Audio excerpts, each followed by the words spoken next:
عايش على تنظيم هذا المؤتمر، مؤتمر الجالية العربية، على هذا الحدث الهام في هذا التوقيت الهام والمصيري في تاريخ المنطقة بأسرها.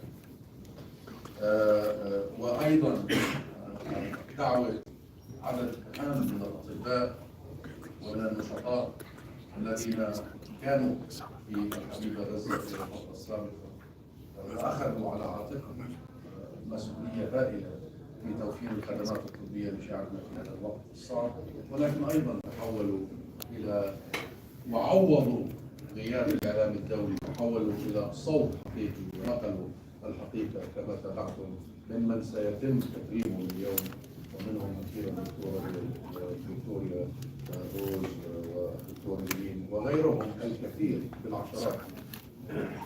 وأيضا الشكر موصول لجميع ممثلي الجالية العربية هنا، والقائمة تطول، ولكن محبتنا واحترامنا الشديد للأستاذ الكبير الحبيب السيد صلاح المصطفى الذي بدأ بهذا الجهد. وأنا أذكر عندما كنت طالبا هنا في مدرسة السجاد كان جهده في تأسيس المؤتمر العربي، ونحن نشكر المحمدين ومنصة لندن على استكمال هذا الجهد وإعادة الوهج لهذا الجهد.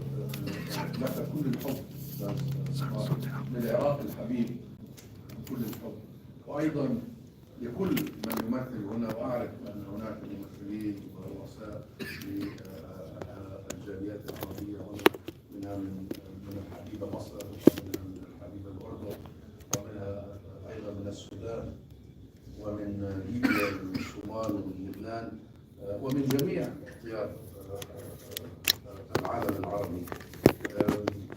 وأيضا هو شرف عظيم أن أكون اليوم بين هذه النخبة الهامة من المتحدثين.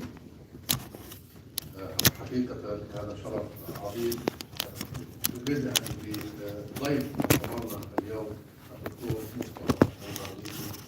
هو صديق عزيز ولا أريد ولا يحتاج إلى تعريف أبدا، وجميعكم يعرف ويتابع مساهماته الكبيرة بالمعنى الوطني والسياسي والإعلامي، ولكن الحقيقة هو عمل الجهود منذ عقود في مجال الإغاثة الطبية. نعلم أن هذا كان المجال الأهم في ذلك ما يقارب العامين السابقين. نعلم أن الإغاثة الطبية التي يقودها الدكتور مصطفى تمكنت في هذه اللحظات العصيبة من مساعدة ما يقارب 200,000 من أهلنا في قطاع غزة، خصوصا في مجال الرعاية والصحة الأولية، وهذا مجال مهم ومفقود. الدكتور مصطفى لدينا كل الاحترام، ولجميع الموجودين اليوم الذين سيتم تكريمهم يجب ان ننحني لهؤلاء، مثل الدكتور روم والدكتوره فيكتوريا روز، وايضا للمتحدثين بعد مثل كريس دويل ومؤسسه كابو، واعلم ان مريم فرانسواز، الدكتوره مريم فرانسواز ستكون معنا لاحقا في صوت كريس دويل عمود فقرة أساسي لعملنا العربي كابو. دعني أنقل لكم أيضا تحيات زملائي السفراء العرب، وكان من المفترض أن يكون معنا اليوم سعادة سفير المملكة الأردنية غالب العباس، ولكن هو اتصل في قبل صباحا، للأسف حصل معه طارئ عمل. ولكن ننقل تحيات السفراء على هذا الجهد لجلب الجالية العربية وتوحيدها وتنسيق أعمالها. هذا الشيء نحن بحاجة له خصوصا في هذا التوقيت. هذه لحظة تاريخية. أنا لا أريد أن أتحدث عن بشائع وضائع الاحتلال.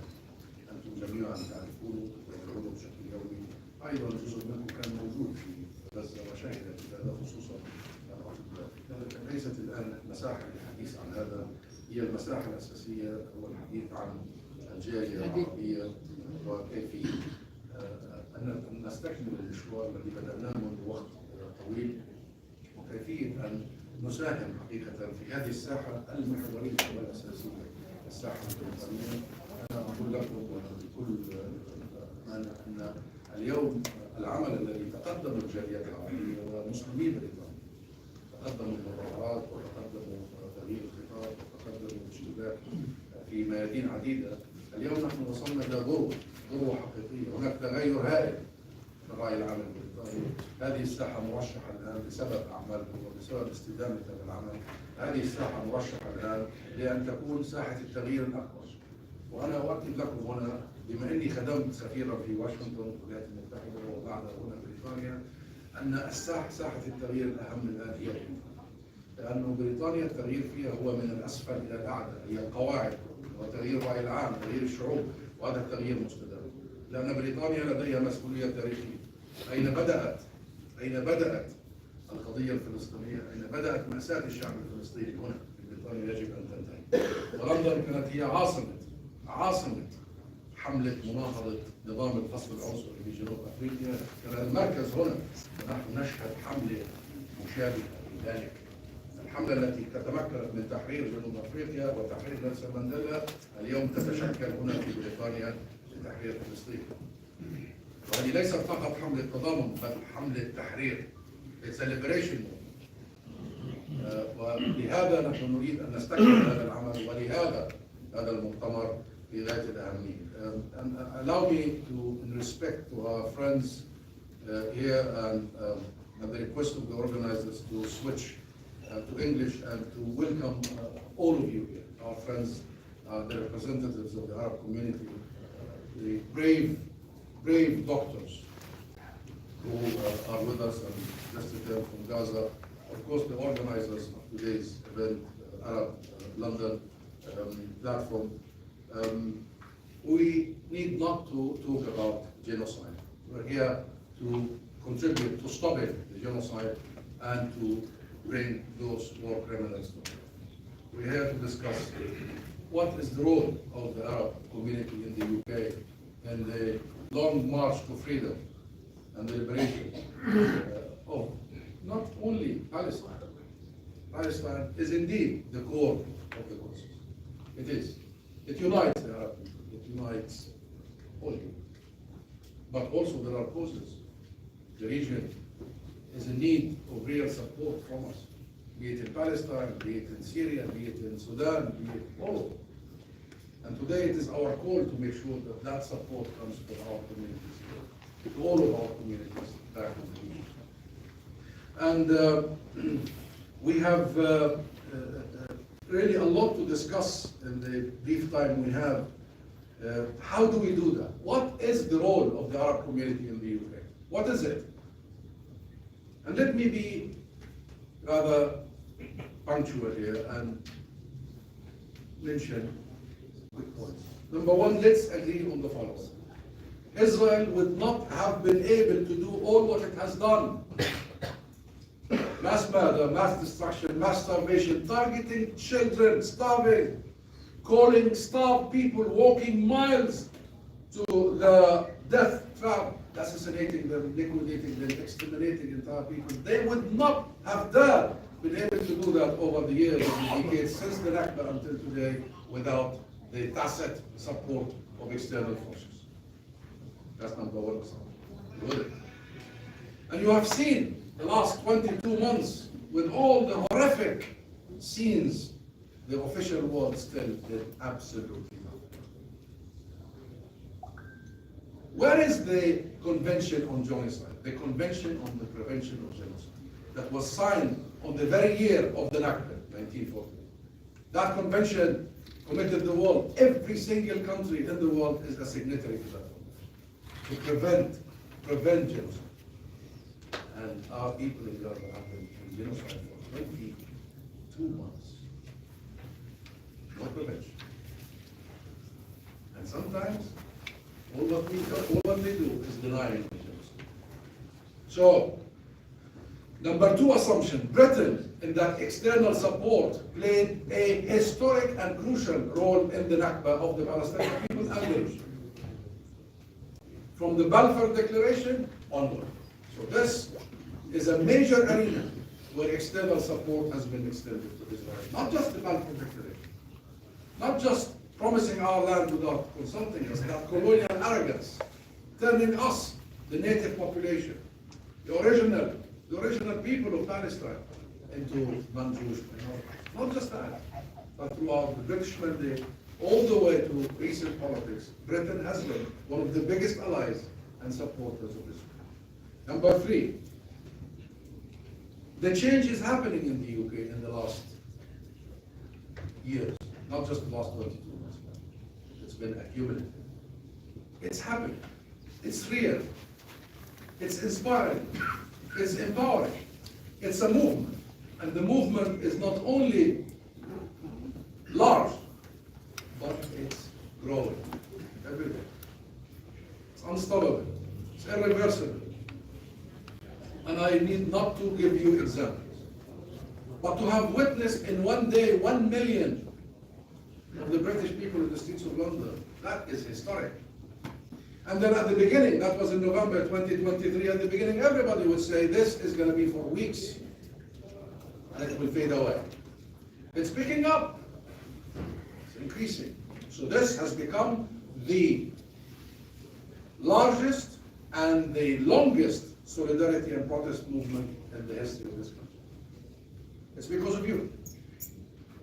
And I see, and I know that I've taken part in much of these demonstrations. I see that the Arab and Muslim leaders, community leaders, are in the forefront of this.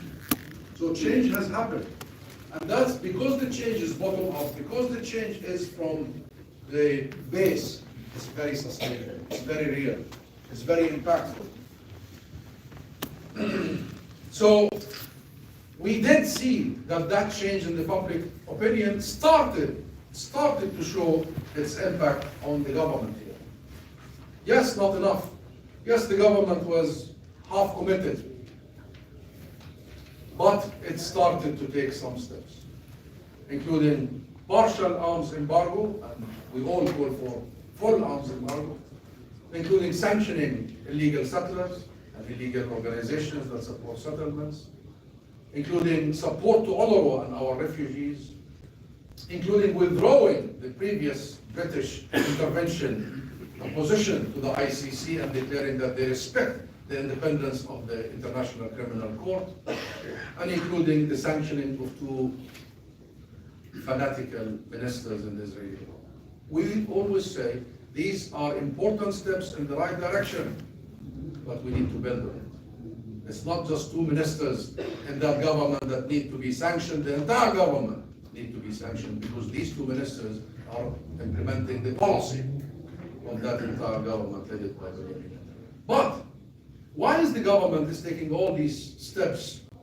And by the way, it's been relentless because of you, because of the pressure, because of the letter you sent to 10 Downing Street, because of the millions of people in the streets, because of all the activism you see, because of the arenas of sport, the arenas of culture, the arenas of music, because Palestine has become the cause of the people.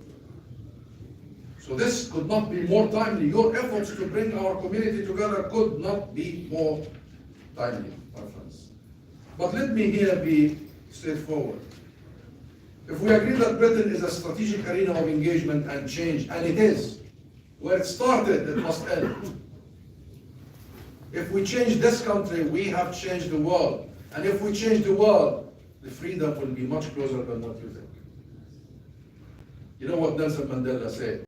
That you will always think it's impossible until it's done. And I see it to be done as far as the external situation from the UK. And what I witnessed in the UK is just a couple of days ago I received a letter from Shetland Island. They started less than a year and a half ago with 2 volunteers. Now Shetland Island is one of the most active branches of PSC. And the contribution they're making, the pressure they're doing on Westminster, they have just fundraised for Gaza 40,000. Shetland is a very small island of 20,000 people. It's the most northern tip of the UK. So this has become a global issue. And this is the time that we come together and we move forward. But let's be frank with each other. We have problems as Arab community here and Muslim. We have issues. We have been focusing on managing the suffering of our people in the Arab world, managing the suffering. We have to shift from managing the suffering to curing, to dealing with it.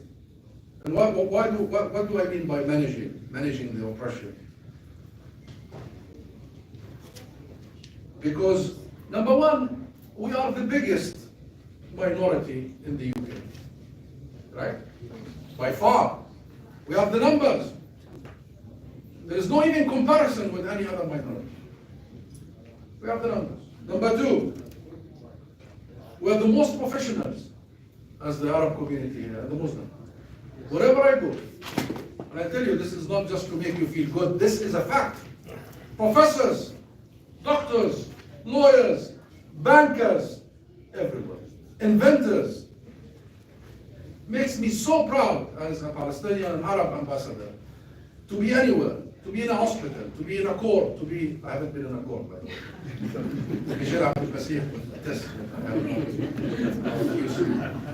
been in a court. But wherever you go, I was so proud. Sheikh Abdul Wazir is the first Queen consultant, now he will be a King consultant. But not judges. So professionally, we are absolutely exceptional. Number three, we are the most giving financially. Do you know that? Do you know that the average Arab, the average Muslim contributes 4 times the average British? Let me give you a number. The average Arab gives per annum, annually, 708 pounds per year. The average British person gives 160. 4 times. 4 times. I've seen a figure that the contribution of our community to charity is around 1 billion pounds a year. That's a lot of money. So we are the most giving. So what is the problem then? Where is the problem? I'll tell you what is the problem. 99% of this huge giving goes to bandages. Rightly so. We are wounded. We are bleeding. We need the bandages. Only 1%, actually less than 1%, goes to strategic engagement, to strategic action. Only 1%. I'll give you another statistic. The Palestinian people contribute around $4 billion, the diaspora also, right? $4 billion to causes in Palestine, issues in Palestine, support of that, 4 billion. That's also one of the most generous diaspora communities ever to contribute to, in relative terms, of course, in comparison to the numbers. How much our community, the Palestinian community, contribute to strategic action? 45 million per year. That means every Palestinian contributes $3 every year to strategic action. What do I mean by strategic action? It's the action that will actually end the suffering, end the occupation, get the liberation. And what is the strategic action? Number one is what Arab London is doing. The war of words, the narrative, the story, because it has been defamed, it has been twisted for years. The culture in that, our story, must be told in a way that will bring more awareness. Number two, the legal action. And we have many good lawyers here, excellent lawyers. While the law is with us, legality is with us, the law has been used as a sword against us. How many of your organizations have been shut down using phony legal arguments? When we have the best lawyers among us, the best lawyers, best brains. Tomorrow, Al-Haq Institute will be going to the court here to hear about the case against the government or about the arms trade with Israel. Tomorrow morning. There has been a case, and the government had to respond We need to engage strategically in the legal arena. We have the upper hand in the legal arena. Not just about arms trade, about 100 issues. Let us not be the victims, but let us be actually the protectors of those. Number 3, political action. And political action begins with a letter to your MP, and I know there is a lot of that. It goes through supporting certain candidates that you believe to be supportive of our issues, Arab issues, including Palestine. But it also ends with direct participation in political life here, as in becoming candidates yourselves. And I know some of you here in this room have actually taken a shot last round. Okay, it didn't work this time, but next time we have to make it work. Last time we had the first ever member of parliament from Arab origins, Ibtisam Muhammad from Yemen. Okay, we have Layla Moran, of course, half Palestinian before her. But I cannot believe the Arab community, with all of its history here, and professional contribution to this country, and financial contribution to this country, this was the first Arab member of parliament. There is a problem of representation. That is the strategic action I'm talking about. If we want to change things, we change it there. So it is time that we actually focus on shifting the dial rather than just picking the pieces after the occupation attacks here and there. We need to uproot the root cause. And I believe you mean your strategic contribution will be vital. I want to conclude here by being even more frank. Why aren't we contributing to the strategic action when we need it the most right this moment? Number one, there is an issue of culture, of beliefs, set of beliefs. We believe in zakat, we believe in charity, we believe that we should be giving to the poor, but also our faith and our culture believe in resistance and resilience and defending our rights. And this is part of our belief system, that we must contribute to ending the injustice, isn't it? Isn't it? Yes. Yes. We have to challenge that culture. Number 2, fear, and I understand the attacks, the intimidation, the smear, the legal cases, the prosecution against anybody. But we must conquer that fear, all of us together. And we can only conquer it if we are together. Ayyuha al-Muhammadin. If we are together and united, they cannot take us. Remember, historically, they take each one of us alone. They can never take us together.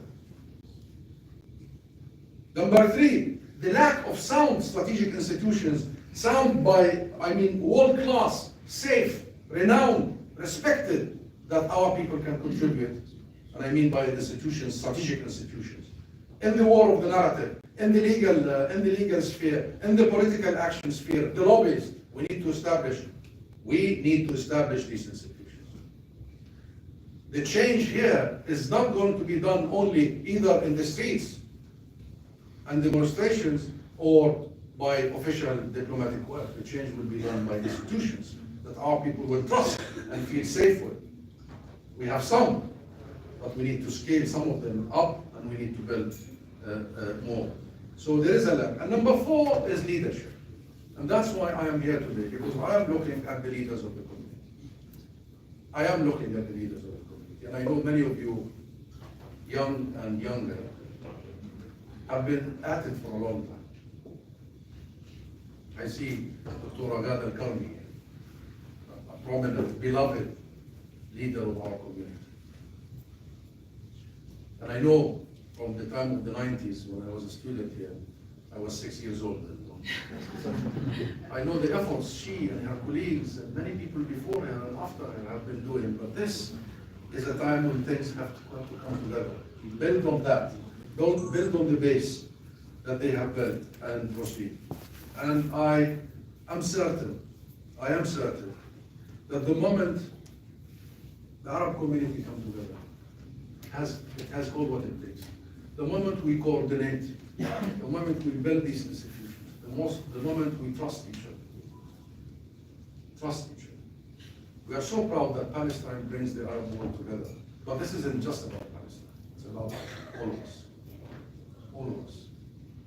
The moment we do that, I assure you, the real change at the top of the UK is a matter of when, not if. And inshallah, next time when we convene the next conference, we will convene it when the genocide has ended, when the war criminals are behind bars, when Gaza, the beloved Gaza, is rebuilt, every school, every hospital, when Gaza and the West Bank, including Jerusalem, is one united state, when our people are united, our geography is united, our political system is one. And I believe that that time is approaching, and very fast. Shukran jazeelan.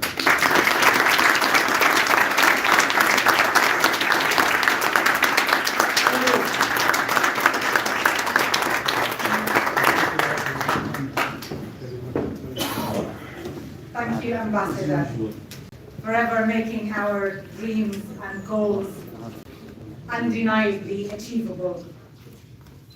Now is the time to welcome and show much appreciation to Mr. Dr. Mustafa al-Barghouti.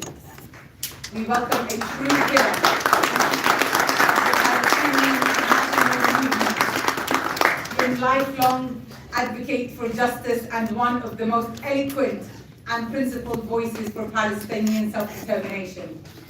Dr. Barghouti is the Secretary General and co-founder of the Palestinian National Initiative, Al-Mubadara, a movement that has long stood for unity, democracy, and non-violent resistance in the pursuit of Palestinian freedom. He is also a member of the Palestinian Legislative Council and leader of the Palestinian National Initiative. As an activist and political leader, Dr. Barghouti has dedicated his life to serving his people in international forums, media platforms, and the global struggle for justice. I have personally attended many of his seminars in 2008, 7, and 6 when he was lobbying for Palestine Solidarity Campaign and the right to boycott. Throughout the ongoing genocide in Gaza, Dr. Barghouti has been a tireless source of truth and clarity, speaking to the world with unwavering courage, exposing the brutality of occupation and reminding us that the Palestinian people's will to survive, resist, and live in dignity cannot be broken. His voice has cut through the noise of propaganda, bringing humanity back into focus and challenging the silence of the international community. Today, we honor his leadership, his sacrifice, and his enduring commitment to a free Palestine. Please join me in warmly welcoming Mr. Dr.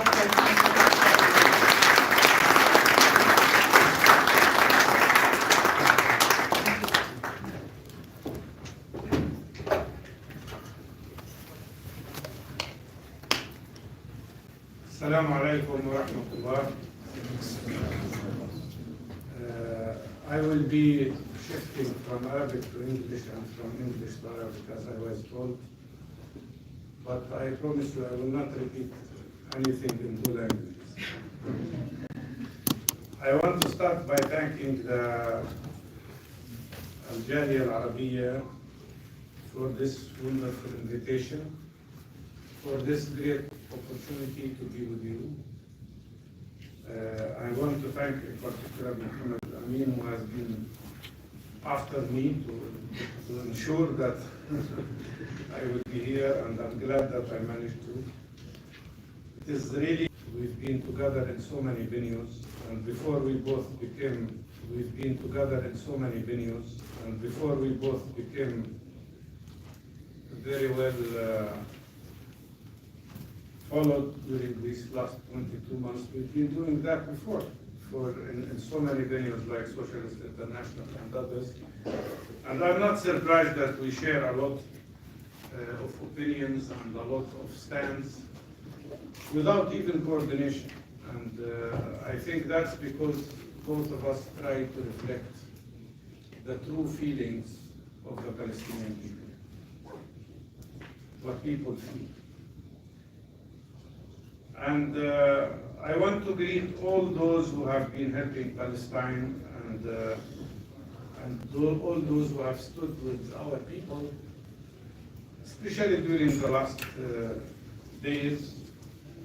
I want to thank Dr. Groom, Dr. Victoria. We had the chance to have, we were invited by him to have a very nice lunch, but also a very nice exchange of views about the situation in Gaza. And of course, Dr. Mariam Francoise, and I especially want to thank the Honorable Sabah al-Mukhtar for every effort you have done in creating this group or this coalition of the Arab people here in Britain, which is so important. I'll talk a little bit about that a bit later.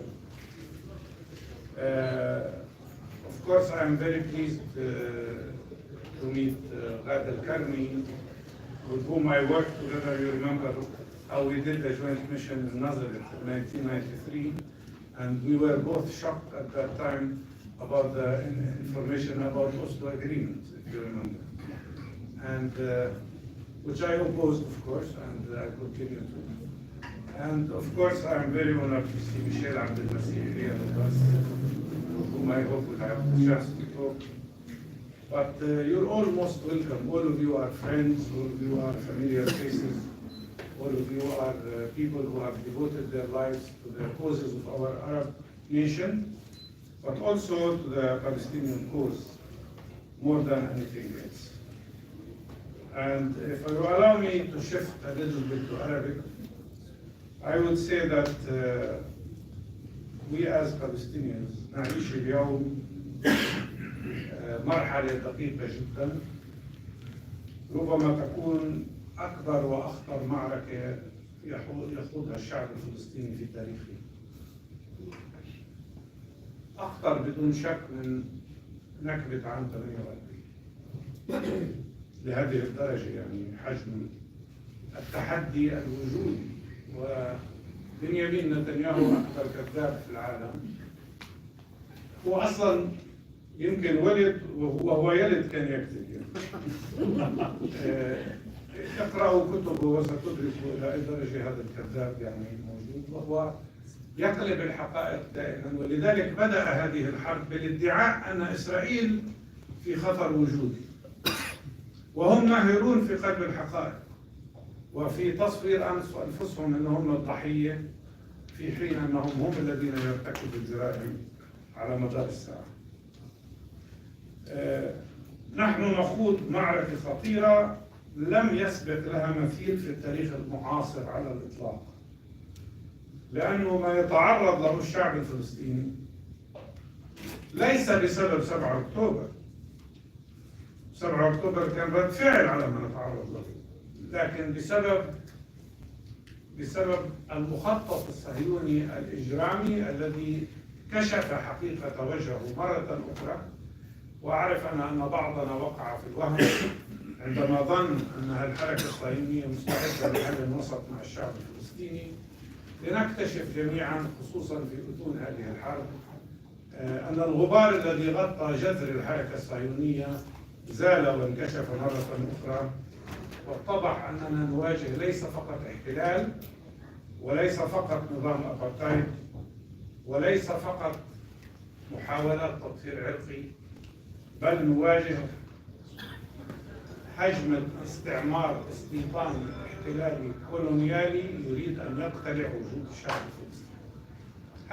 هذه هي طبيعة الخطر الذي نواجهه. ولذلك نحن نواجه 3 جرائم حرب بالتوازي.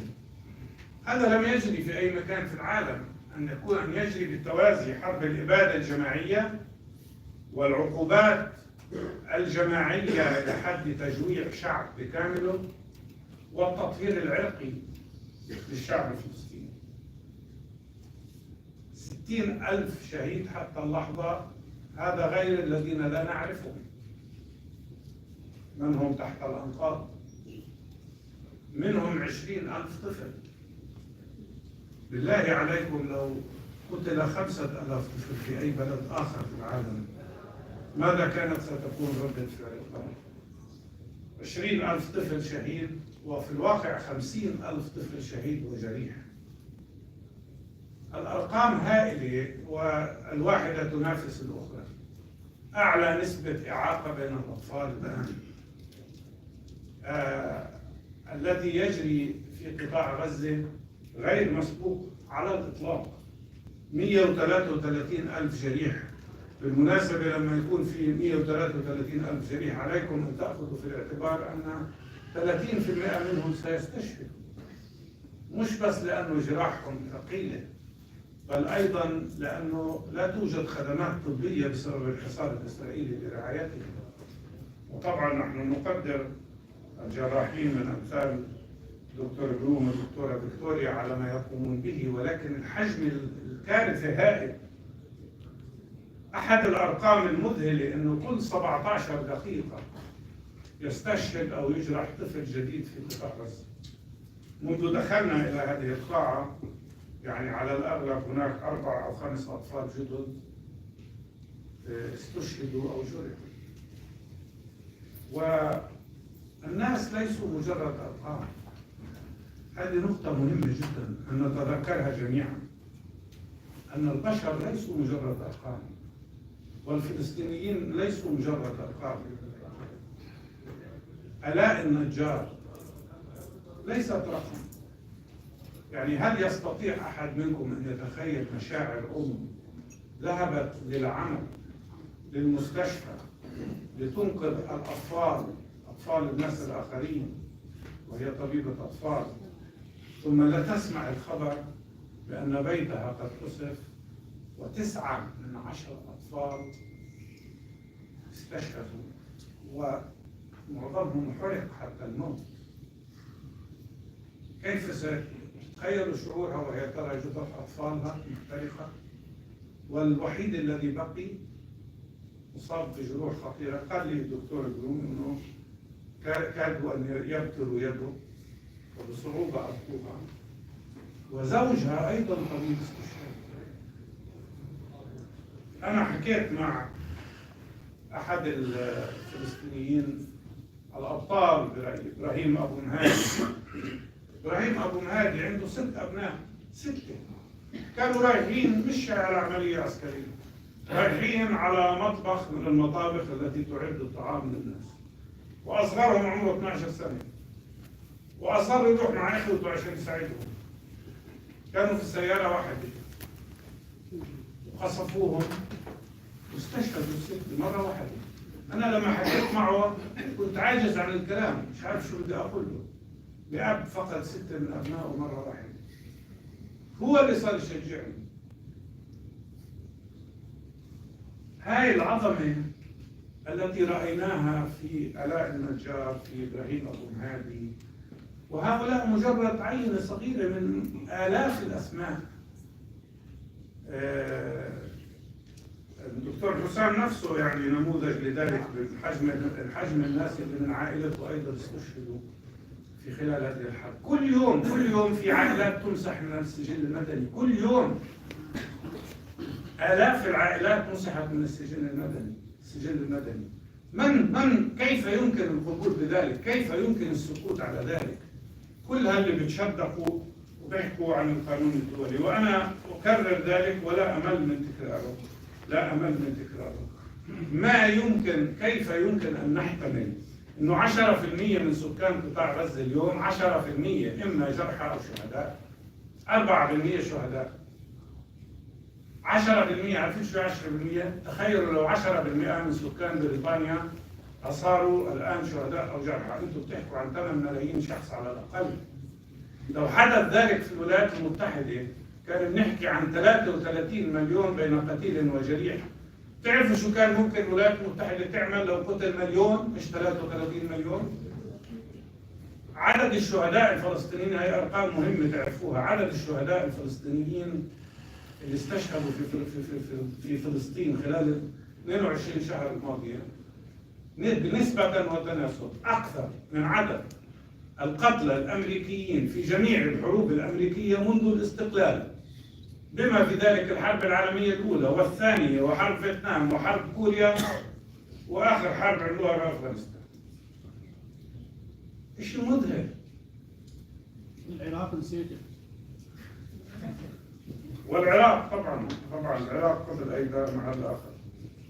احنا نحكي عن 100,000 طن من المتفجرات ألقيت على غزة. يعني بمعدل، فكروا فيها، بمعدل 50 كيلو جرام متفجرات لكل طفل ورجل وامرأة في قطاع غزة. في أطفال أصلا وزنهم بيجيش 10 كيلو، 2 كيلو، 4 كيلو. 50 كيلو جرام متفجرات لكل واحد. أنا يعني يذهلني حجم أيضا قلة الحياة، وخليني أقول الوقاحة في الإعلام الغربي، لما بمستوى الدبل ستاندرد، الازدواجية في المعايير، لما بيحكوا كنا نشاهد هذيك اليوم كيف أصيب أحد مستشفيات في إسرائيل، يقولوا نتيجة جانبية لقصف جرى على مكان، حتى يا سيدي لو قصف. وطلعت كل الإعلام الغربي يتكلم عن أن قصف المستشفيات هو جريمة حرب. ما شاء الله. منظمة الصحة العالمية بتقول إنه إسرائيل قصفت 94% من مستشفيات غزة. وبتقول إنه 700 مستشفى وعيادة ومركز صحي قصفتها إسرائيل في هذه الحرب. طب ليه ما كملوا قالوا جريمة حرب كمان اللي بتسويه إسرائيل في قطاع غزة؟ 330 طبيب وممرض من زملائنا استشهدوا خلال هذه الحرب. ولا صحفي أجنبي سمح له بدخول قطاع غزة غير وحده في أوائل الحرب. 3 ساعات قعدت، بس 3 ساعات هربة، دخلت مع فريق طبي وطردوها بعد 3 ساعات من السي-ان. وبعد ذلك لم يدخل صحفي أجنبي واحد، و230 صحفي فلسطيني حتى هذه اللحظة استشهدوا. ومجاعة وأوبئة. أنا بقول لكم كطبيب ما يقلقني الآن، زي ما حكى دكتور حسام، إحنا عندنا الإغاثة الطبية الآن، عندنا 80 فريق طبي يعملوا في داخل قطاع غزة، يعالجوا 200,000 مريض شهريا كل شهر، وبيحكوا لنا كل يوم شو بصير. ما يقلقني إنه الآن إسرائيل تشن على غزة مش بس حرب للإبادة والتدمير، وإنما أيضا تشن حرب بيولوجية. في 112,000 حالة التهاب الكبد وبائي الآن في قطاع غزة بسبب عدم وجود مياه صالحة للشرب.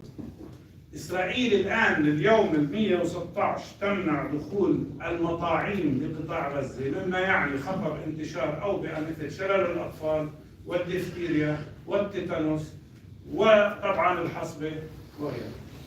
حرب بيولوجية وأيضا حرب كيماوية، لأنه القذائف اللي رمتها إسرائيل على غزة مليئة بالمواد الملوثة للبيئة وللتربة وللمياه، بما في ذلك اليورانيوم المنظم.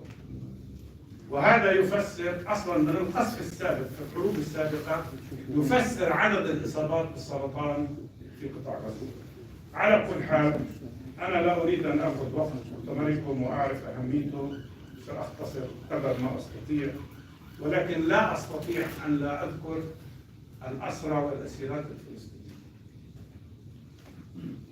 بيحكوا عن 50 أسير إسرائيلي. طب ليش بيجيبوش سيرة الآن في عندنا في السجون الإسرائيلية على الأقل 11,000 أسير.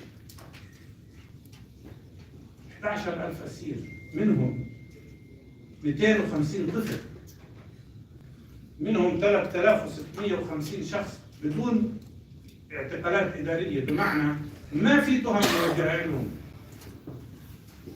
هذول مش كابتنز، يعني هذول مش رهائن. لما بتحط واحد في السجن بدون محاكمة، بدون قضية عادلة، بدون تهمة حتى، مش هذا يعتبر رهينة كمان؟ ليش بس الحديث عن الإسرائيليين ولا يذكر الأسرى الفلسطينيين اللي بيتعرضوا الآن لأبشع أنواع التعذيب، لدرجة أنه 64 منهم استشهدوا تحت التعذيب، ومنهم 2 من أشهر أطباء قطاع غزة، واحد رئيس قسم العظام وواحد كان رئيس قسم الأمراض النسائية. هذا كله يجب أن يذكر. وأنا دائما أقول في اللقاءات المختلفة، إحنا على مدار 40-50 سنة الماضية كانت تجينا وفود من بريطانيا ومن فرنسا ومن أوروبا ومن الولايات المتحدة بيعلمونا القانون الدولي والقانون الإنساني الدولي وحقوق الإنسان والديمقراطية، وبدهم يعملوا في العراق بعد الحرب كم وفد ودوا مشان بدهم يعلموا الشعب العراقي شو يعني حقوق الإنسان. وين كل هؤلاء الذين يدعوا للقانون الدولي والقانون الإنساني الدولي مما يجري الآن في قطاع غزة؟ والضفة الغربية لا تختلف أيضا، يجب أن نذكر ذلك. الآن الضفة الغربية تتعرض لهجمة رهيبة من المستوطنين. مستوطنون أصبحوا عصابات عسكرية إرهابية تقوم بشن اعتداءات على الفلسطينيين في كل أنحاء الضفة الغربية. ونحن نعرف أن الهدف هو الضغط على الناس بكل الوسائل لمحاولة إجبارهم على الهجرة من وطنهم، ولكن فشلوا. لا رح نهاجر ولا رح نترك، وسنبقى في وطننا.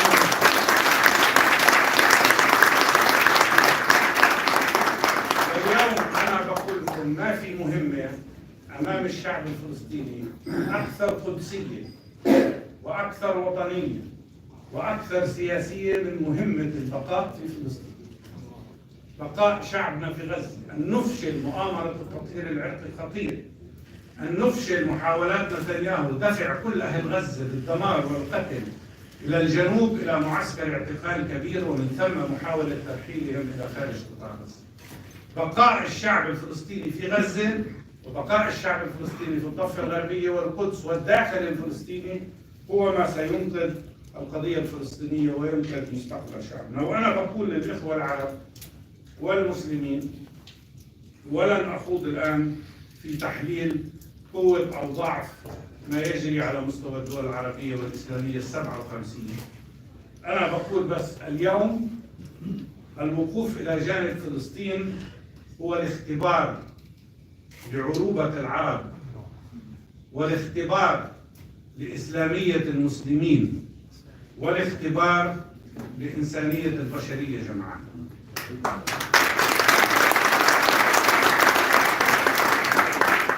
وأنا أضم صوتي إلى ما قاله الدكتور حسام، وأدعوكم لأن تكونوا فعلا أنتم أخبر بوضعكم في بريطانيا. أنا طبعا مجرد زائر، ولكن ربما أعرف قليلا عن وضع الجاليات العربية في كل العالم والتحديات التي تواجهها أيا كان البلد.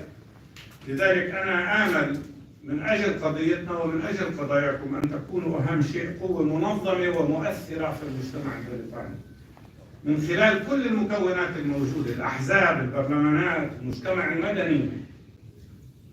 في أظن في بريطانيا بعرفش الرقم الدقيق 200 ل 300 ألف يهودي، يمكن في حوالي 4 ملايين عربي ومسلم.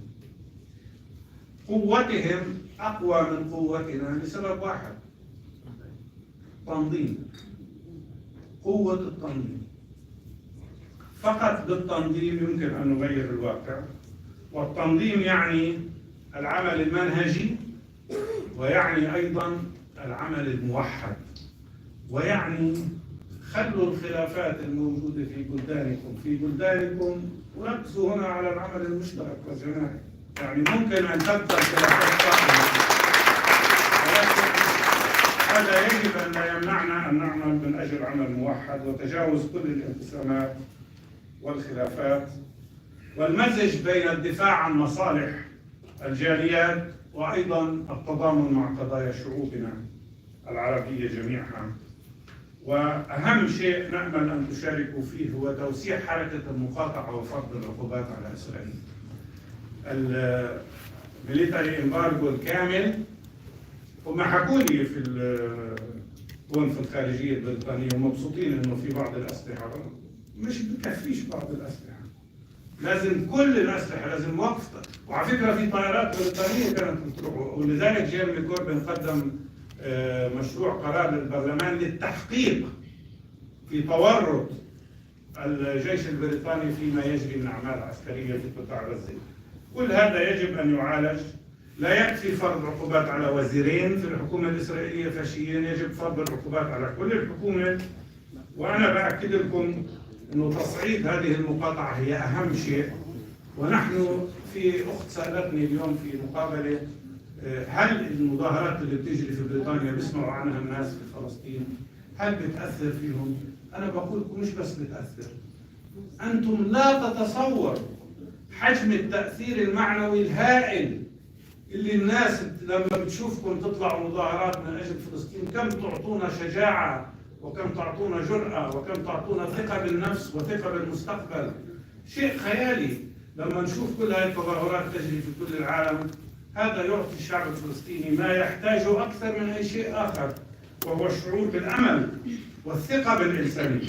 وأنا بأكد لكم ليس أمامنا سوى طريق واحد، ما في طريق آخر، طريق واحد لا غيره، طريق النضال والكفاح والإصرار على حقوقنا مهما كان الثمن. نحن نعرف أن تاريخ البشر كيف كان وكيف يكون. في شعوب تراجعت وضعفت فاندثرت، وفي شعوب صمدت وكافحت فانتصرت. ونحن بفضلكم وبفضل جهود كل المتضامنين سننتصر وسينتصر الشعب الفلسطيني، ولكن أساساً بفضل نضاله وبشكل خاص بفضل الصمود البطولي لشعب غزة، الشعب الفلسطيني في غزة الذي لا نملك إلا أن ننحني جميعاً إجلالاً لصموده.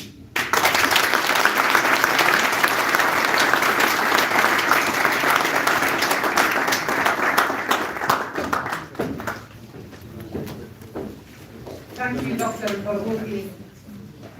Hopefully the numbers shed some light into the goals that need achieving in the coming future.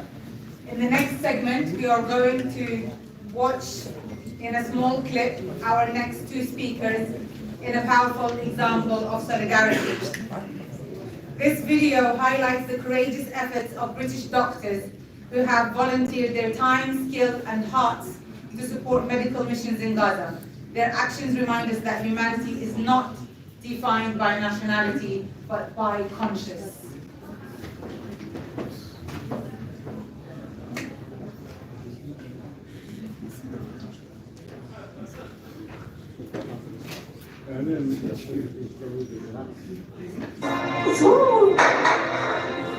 This is an unusual room.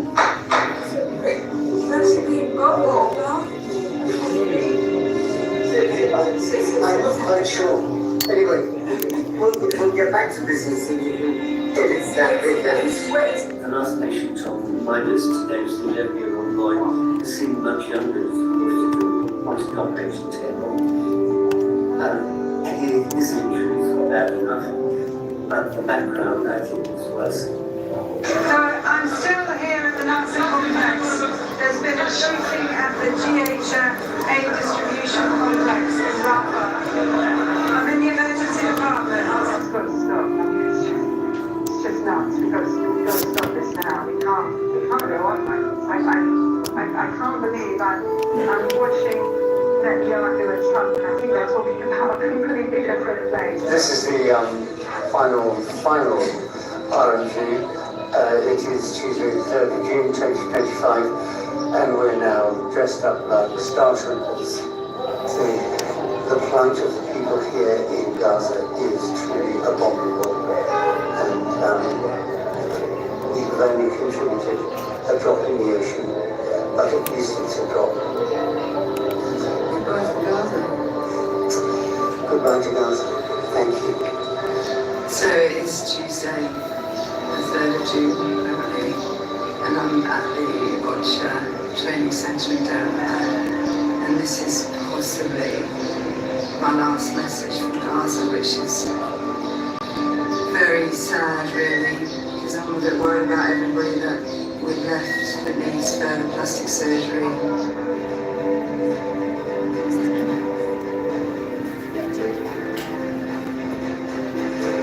الحقيقة اليوم الأقل يمكن أن نقدم من أجل استقبال هؤلاء الأبطال العائدين من قطاع غزة العائدين تحت القصف والدمار والموت والجوع. الأطباء البريطانيين الذين تطوعوا دكتورة روزي وأصدقائها على فريق طبي ذهبت أيضا وغادرت حياتهم من أجل إنقاذ أطفال غزة. هذه رسالة للإنسانية، هذه رسالة أيضا لكل من لديه ضمير. back from just over 3.5 weeks in Nasser Hospital in Khan Yunis in the south of Gaza. It's been the situation is terrorism and we have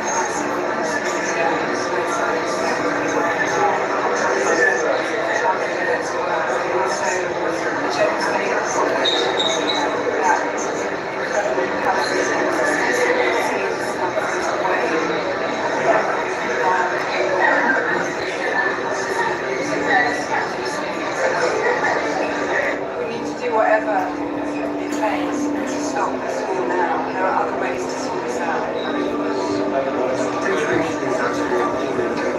The Palestinians are being starved. The highly politicized new system for offering aid is chaotic.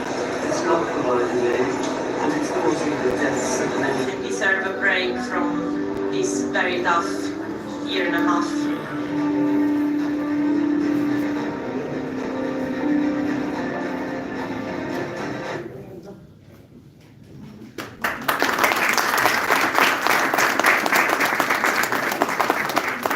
We've witnessed Dr. Victoria Rose. Her impact has not only started at the hospital doors.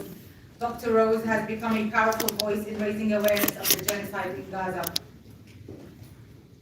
She has shared testimony, challenged silence, and reminded the world of our shared responsibility to speak out.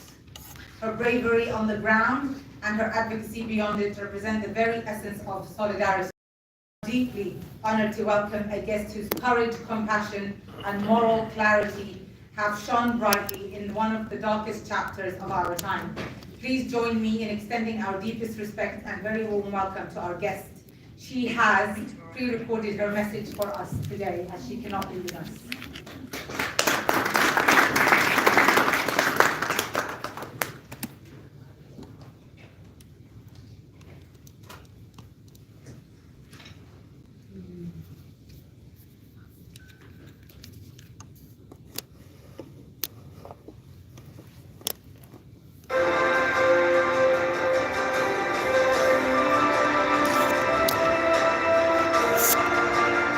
Good morning, my name is Dr. Victoria Rose and I'm a plastic surgeon working with the charity Ideals. First of all, I want to apologise for not being able to be with you in person at the first conference of the Arab community in Britain.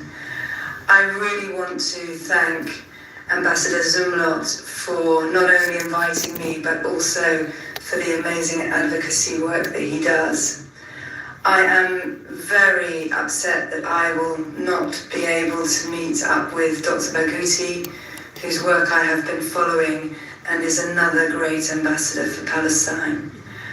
I can see from the programme that you have a fantastic group of speakers this morning, all of whom share the same goal as myself, which is to make sure that the people of Palestine are heard and that we bring an end to this illegal war and occupation.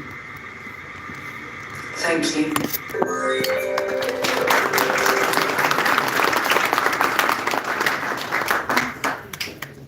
As we continue, we would like to honour Dr. Graham Groom, not just for what he has given, but for what he continues to represent: humanity, courage, and a refusal to look away. We are privileged to welcome a guest who speaks actions louder than words, a man whose compassion over comfort and justice over silence. Please join me in giving a warm welcome to our special guest, Mr. Graham.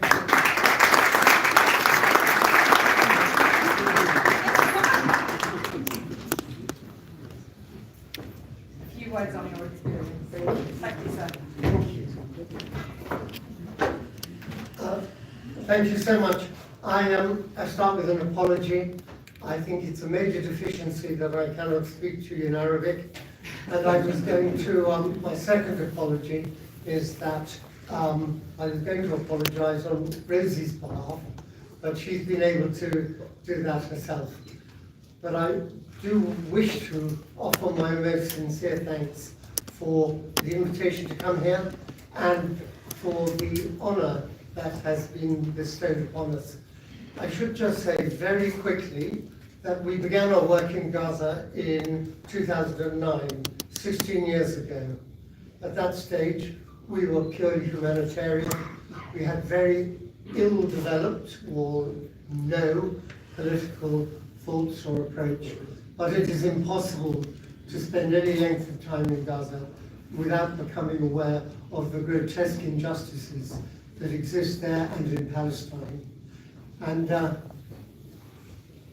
as those have only intensified over the years, we now find ourselves involved in what we regard as the greatest humanitarian catastrophe of our young century. I'm very grateful for the honor, but Rosie and I would both say that it is an enormous privilege to be able to stand with good people in times of terrible trouble. Thank you.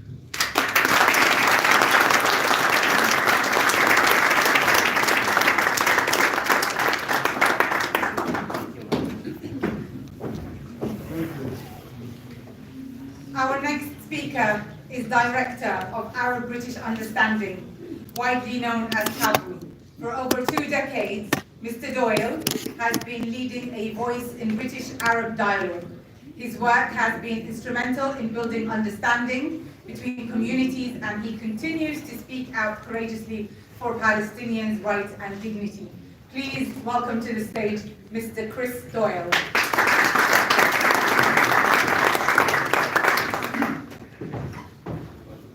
Assalamu alaikum. It's wonderful to see you all here and to be amongst friends today. I also, like Graham, will conflict you with my Arabic, but it's such a great pleasure to see some of the giants of the community. Michelle Abdul-Masih over there is an old friend, Sam, who has just had to leave us, but also Mustafa Barghouti.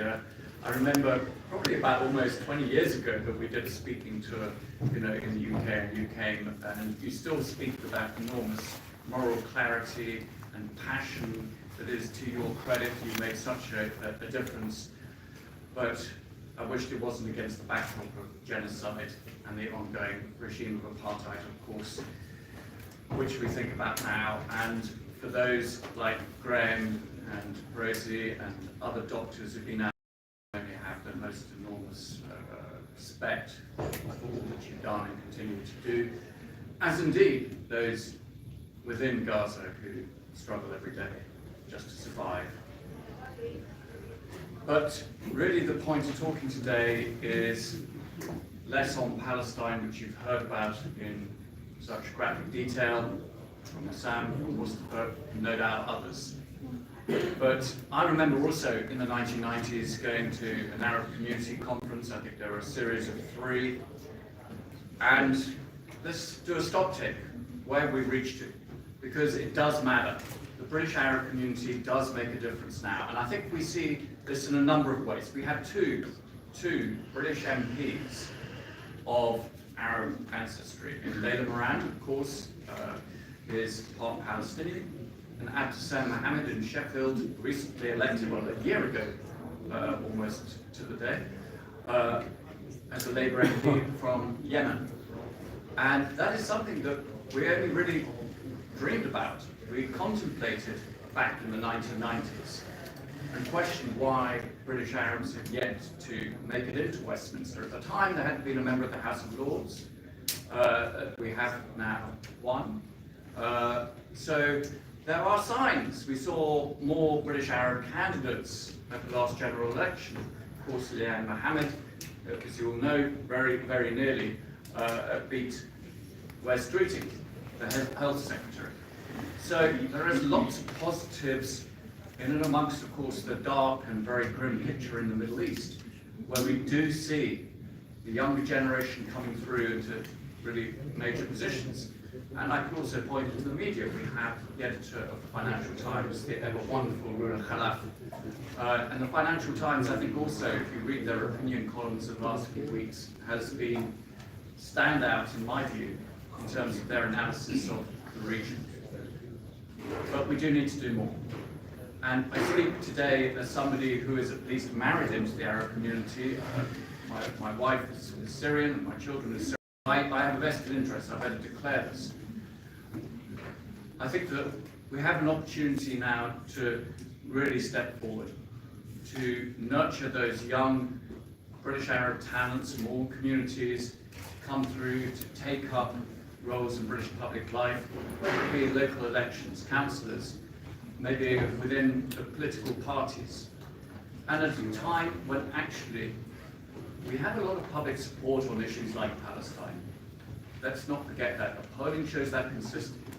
We need to translate that into political power. Sure, we need to make that change, but actually there's huge support. And we need to make sure that we work to make the pressure felt within Westminster. And nobody can do that better than the legitimate representatives of British Arab communities. So I really welcome this Arab Community Conference. I think that such events, such dialogue, such strategizing is immensely valuable. To work with all the various British Arab communities and all their guises and generations to make a real difference in the British political scene. And we've also seen at a very much wider, related level, I guess, the British Muslim communities who've perhaps been here longer, came from countries where English is more widely spoken, have made extraordinary strides, which can be certainly mirrored, I think, within British Arab communities. The Mayor of London, we had a First Minister of Scotland, leader of the Labour Scottish Party. One could go on. There are many examples, and of course, many will be inspired by what happened in New York. So really, let's be clear, the only obstacle is the ones that we create for ourselves. Because I believe there are brilliant, intelligent, inspiring members of these communities who can go on to do great things. We need to get behind them, to give them the resources, the training, and the backing to make the real difference that we also crave. So thank you for inviting me here today. Let's make sure this is a process, not a one-off, and let's look forward to some really positive results in the years to come. Thank you.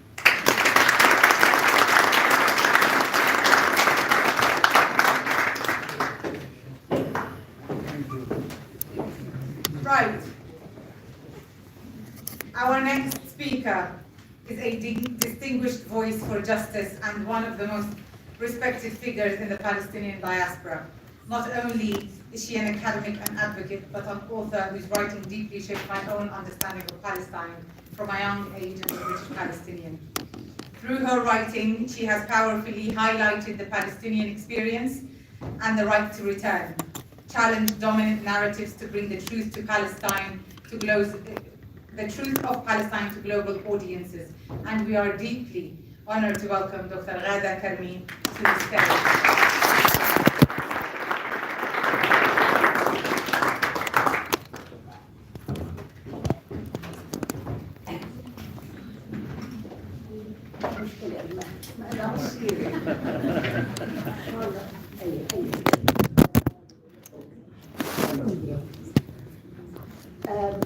اولا خليني اقول مشان اريحكم مش راح اطول لانه انا شايفه انه القصه طويله والحقيقه بقدرش ما عندي شيء اضيفه على الكلمات القيمه اللي سمعناها من قبل.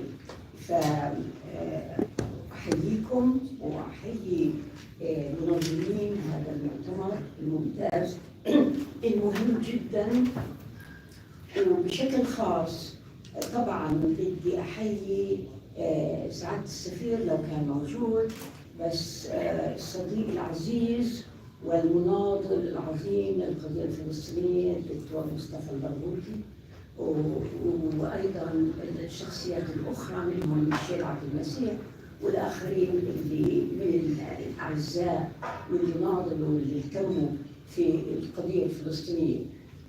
مثل ما قلت أنا الحقيقة ما عندي شيء أضيفه اللي ما سمعتهوش، وأشياء مهمة جدا اللي سمعناها. بس بدي أثني على بعض النقاط أو بجوز أركز على بعض النقاط المهمة في رأيي. إحنا في زمن، ضروري أذكركم، في زمن حرج صعب جدا، اللي هو يعني بيجبرنا إنه نهتم حتى لو ما كناش يعني مهتمين أصلا في القضية الفلسطينية. هذه اللحظة القد مهمة بتاريخ القضية هاي، وهي الوقت يعني المناسبة المهمة اللي لازم نركز عليها. let me speak in English.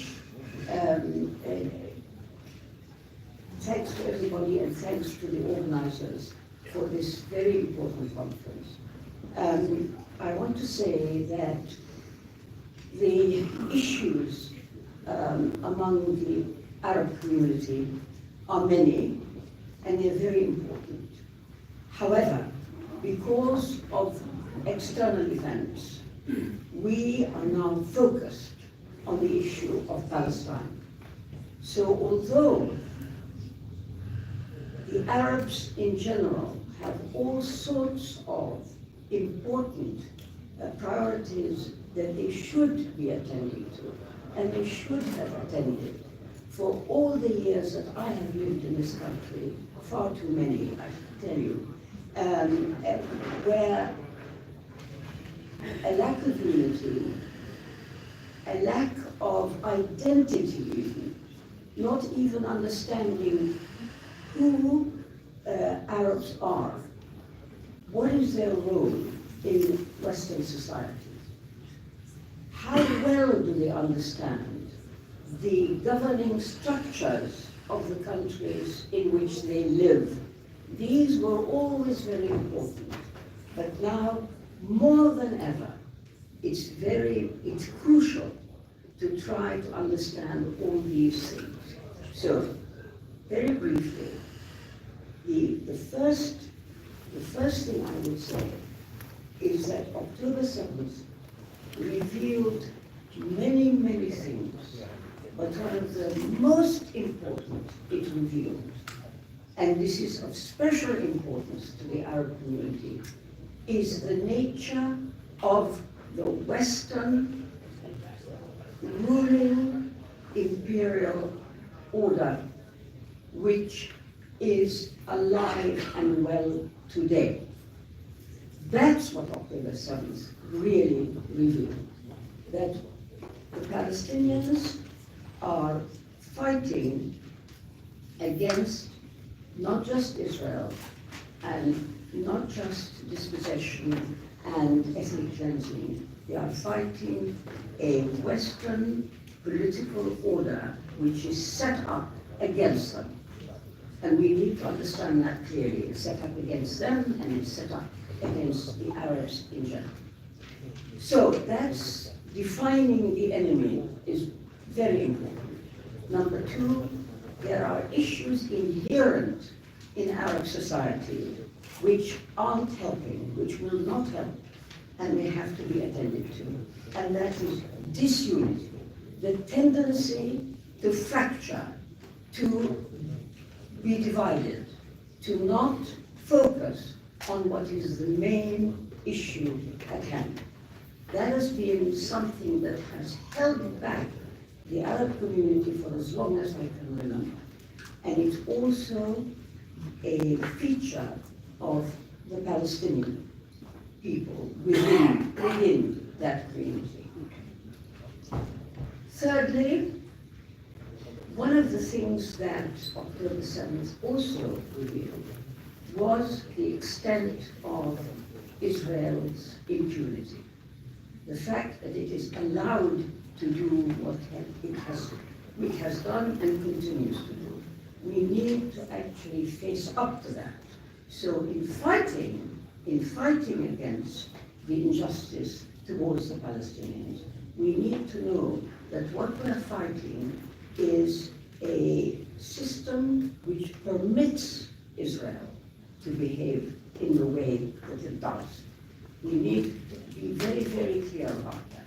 So when we draw up a campaign to rescue the Palestine cause, we need to bear in mind that what we're fighting is not just Israel, it's not just US weaponry, it's a whole political order which is established on a basis hostile to the Arabs and the whole of the third world.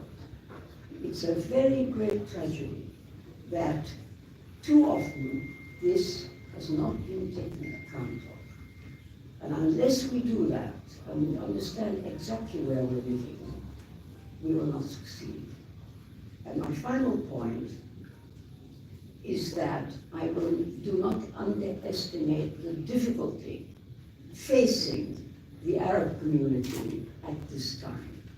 Because one of the things which relates to the points I made earlier, which Arabs have to think about very hard in integrating into this society, is they have to try and work out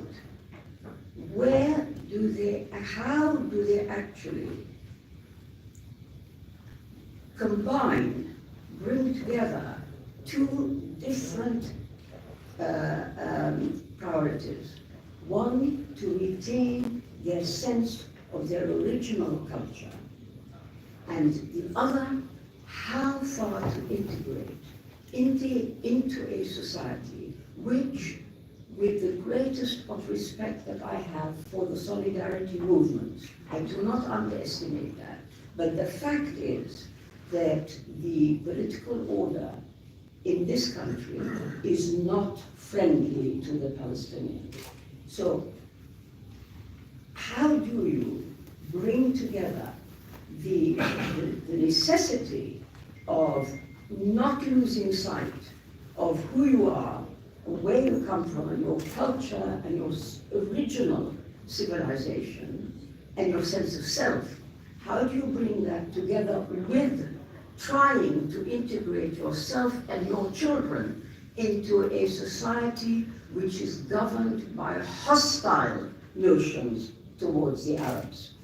I would suggest to you this is a huge challenge, and one that we must not be too cowardly to ignore or be too ignorant not to understand. Please let us then proceed with this initiative and hopefully future conferences with the understanding of where we really are, what society we're living in, what part we have in this Western world that is absolutely antipathetic to liberation movements like ours and so many others. Thank you.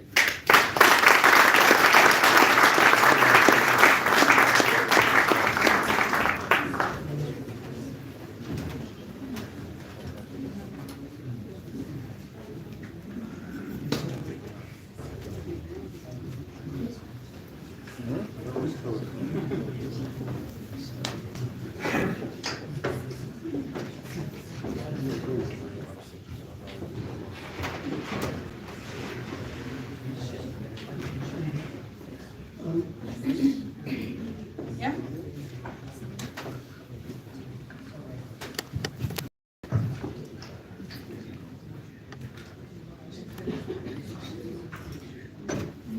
Right, exciting times. We have arrived at this point in the program where we celebrate and extend our appreciation and gratitude to some of the individuals who have stood with our Arab community and have contributed in meaningful ways to our collective journey. This is our moment to say thank you on behalf of the entire community. So can I please have back on stage Mr. Mohammed Amin, Mr. Sabah al-Mukhtar, Dr. Samsullah, and Dr. Mustafa Barghouti to assist in honoring our distinguished guests.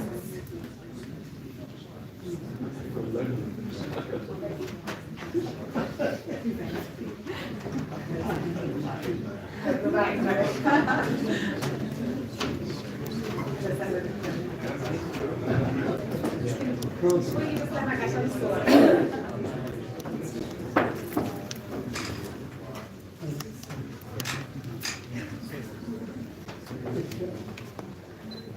let's begin with honoring Dr. Graham Groom and his colleague Dr. Victoria Rose for their time and effort in volunteering.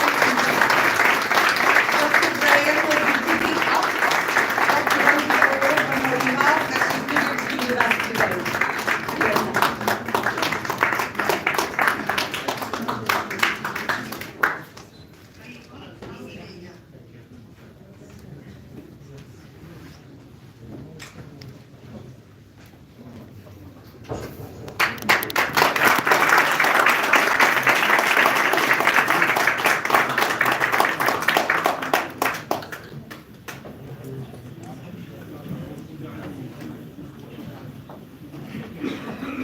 Excuse me, Can we guys. get a picture with both awards for Dr. Rose too?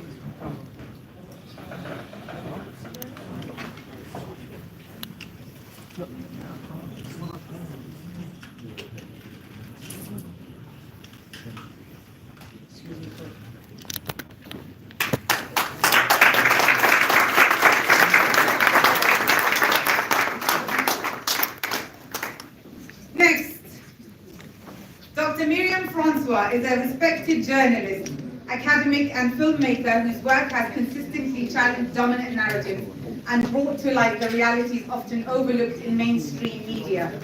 A woman whose voice has become a powerful force for truth, justice and humanity. Is she in the room? Oh, hello. Today we recognize her exceptional efforts in shining a light to the truth and standing in solidarity. Thank you, Doctor.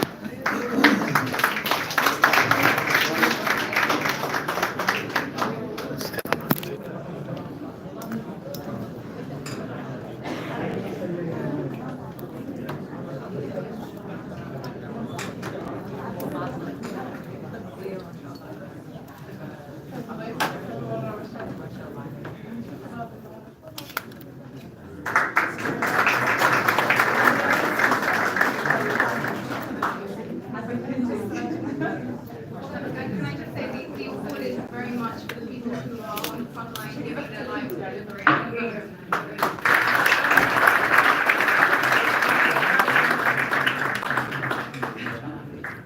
On behalf of Mr. Benjamal, we have Mr. Ilyas Al-Qasim. It's a great honor to welcome him to the stage. He is a steadfast ally, a principled advocate, and one of the most consistent voices for justice in our time. He is the Vice Chair of Palestine Solidarity Campaign and the lawyer who helped draft the PLO Charter. Can we have Mr. Ilyas Al-Qasim? Is he in the room? Oh, sorry.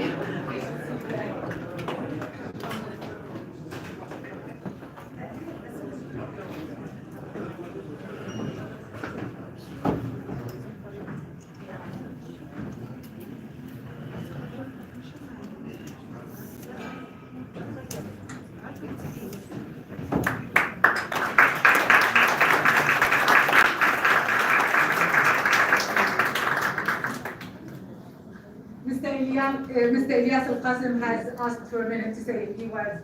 Please do address the... Thank you. I was actually بتمنى انه ممكن اقول هالكلمات بالعربي بس مع الاسف حياتي في بريطانيا ودراستي في بريطانيا فراح اتكلم معكم بالانجليزي. Honored guests, I am actually speaking on behalf. We said Benjamin, but the reality is Ben will be the first to say that this is on behalf of the entire membership of the Palestine Solidarity Campaign, this award. And this membership is the largest organization, solidarity organization in Europe. We count about 18,000 members. We count 98 branches up and down the country.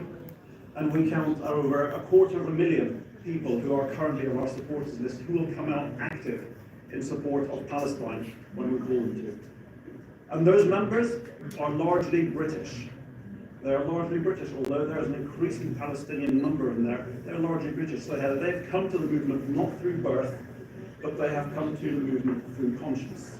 And it was interesting when His Excellency Osam Zunuk spoke to us at our AGM, and at the end of a very powerful speech said, "Shukran." And they replied, "Afwan." When I spoke to the members afterwards, I told them that as I had got to know them, that actually the best response for them, the most appropriate, would have been "La shukr ala al-wajib." Because the reality is, all of them came to us because they felt a duty, they were duty bound to follow their conscience. And it is that conscience that led them to the Palestinian movement and the Palestinian cause.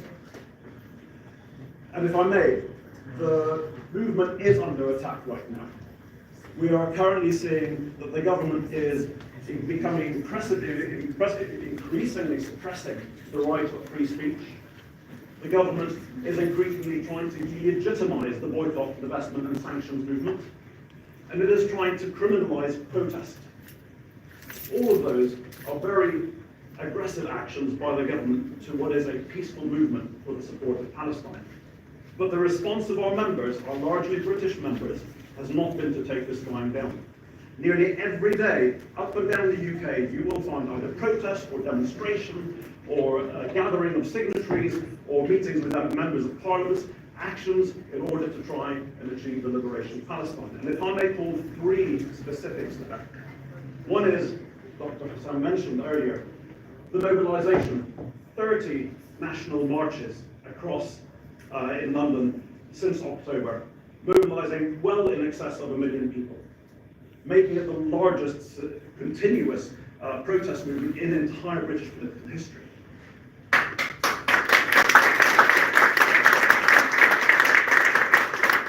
second is on the divestment side. Only last week we heard from Peterborough. You mentioned the Shetland Islands, who are actually a contributor to the charity that I founded, which I do all the time. Peterborough last week became the 12th council to divest from Israeli stocks and Israeli companies that have a shareholding. And the third that I may pull out is the fact that in terms of the boycott, we've recently, again, only last week, seen that the cooperative has decided, taken the decision to destock all Israeli products from becoming the first national supermarket in the UK, possibly in Europe, to destock all of Israeli goods. And that came from a branch in Halifax. So this is truly a national movement. So, with all respect, thank you very much for this award. I do receive it only on behalf of our membership, and thank you for the recognition.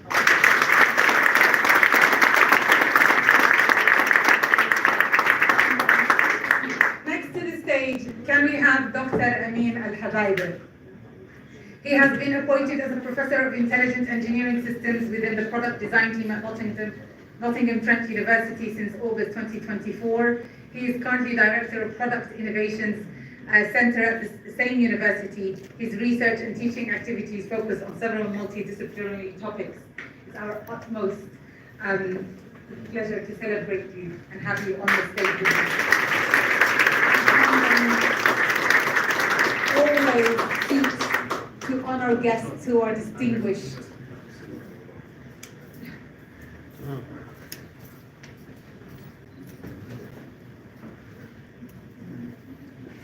Thank you.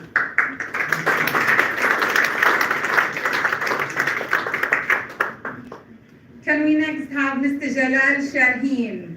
It's with great honor. His life beautifully reflects the power of intellect and discipline. He is the Libyan chess champion. Mr. Jalal Shaheen is recognized for his efforts in documenting and archiving the sport.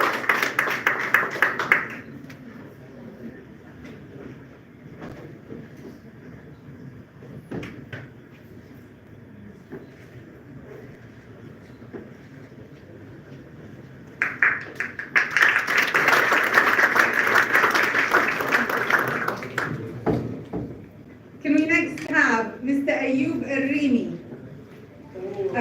The late Ayub Arimi, apologies. His memory is dedicated to a remarkable individual whose voice and lasting mark on our community. Mr. Ayub Arimi is picking up his award work reminds us of the advocacy for Palestine, not just in duty, but a calling.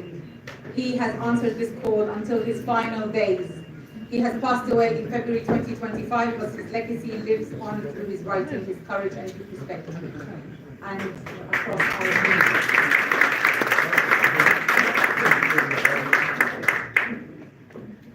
سريعا، شكرا جزيلا على هذا التكريم، شكرا جزيلا على هذه الفسحه. تكريم ايوب هو تكريم ايضا لكل الصحفيين الذين يعني بالنسبه لهم فلسطين هي ليست فقط تغطيه اخباريه او خبر عاجل، هي مبدا وقضيه. خسر ايوب قبل اشهر معركته مع السرطان وتوفي، ولكنه كان دائما يامل ان لا يخسر الفلسطينيون معركتهم مع الاحتلال، ورحل بهذا الاعتقاد الراسخ. وكانت بالنسبة له فلسطين أكثر من مجرد خبر، ولكن مبدأ راسخ. فشكرا جزيلا على هذا التقديم.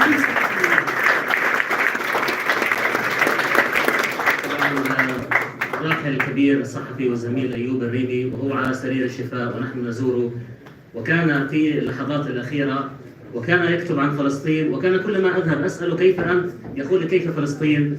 أيوب الريمي صحفي مغربي عظيم وفي لفلسطين، ابن القضية الفلسطينية، كان دائما يعرف نفسه بأنه فلسطيني ولكن جنسيته مغربية، لكن قلبه فلسطيني وعقله فلسطيني، وهو على سرير الشفاء. في اللحظات الأخيرة كنت أنا أذهب وأستحي أسأله كيف أحوالك؟ يقول لي ماذا جرى في غزة؟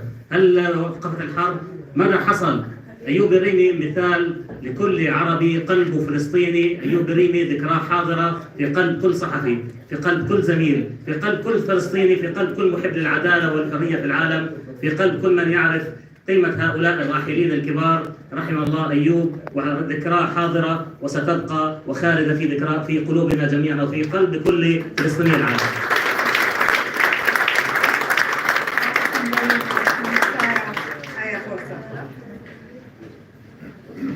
Last but not least, certainly, it's a true honor to present one of our own, this award to a leader whose voice has become a symbol of clarity, unity, and steadfast resistance. Dr. Mustafa Barghouti has advocated through his countless media appearances and powerfully conveyed the Palestinian narrative with honesty and conviction to help unite our hearts and minds, not just in Palestine, but across the borders and the Arab world and beyond.